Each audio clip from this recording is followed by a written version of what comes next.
CR101radio.com, podcasts, and more. Is Mexico's problem America's problem also? This is R.J. Rushdoony with a report on our threatened freedom. I believe that 1982 will be remembered as the year when the international bankers' chickens came home to roost as vultures.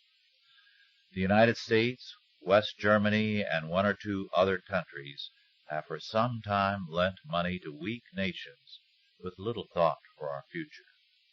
At the same time, private banks were also lending billions with no thought for our economic security and future. Mexico now has an $80 billion debt. Its economy is collapsing, inflation is severe, and the country cannot repay its loans. But Mexico is not alone. Argentina and Poland are in the same plight, and 24 other nations are joining their ranks. To avoid a technical default, the banks are delaying the due date on principal and interest payments. But failure to pay is still a form of default. We are involved in all of this because the insecurity, weakness, or failure of our banks affects us greatly.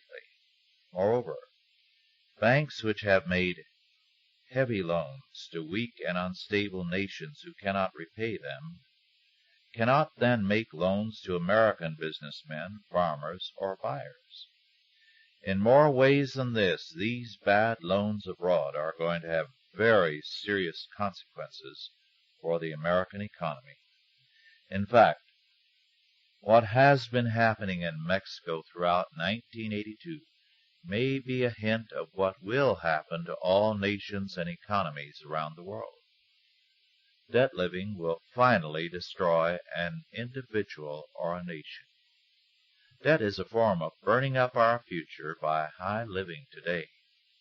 For some 50 years we have been on a debt binge, and we have burned up much of our future. Salvaging America's tomorrow will not be easy, and it will require a return to a sounder concept of economics than has prevailed over recent generations. Debt living can be compared to burning up one's house to keep warm today, even though tomorrow one will be colder, sitting in the ruins and ashes. In fact, it can be said that debt living has become the most popular means of national suicide in one country after another, all over the world. Solomon was right. Debt is a form of slavery. It is also the death of freedom. This has been R.J. Rushdoony with a report on our threatened freedom.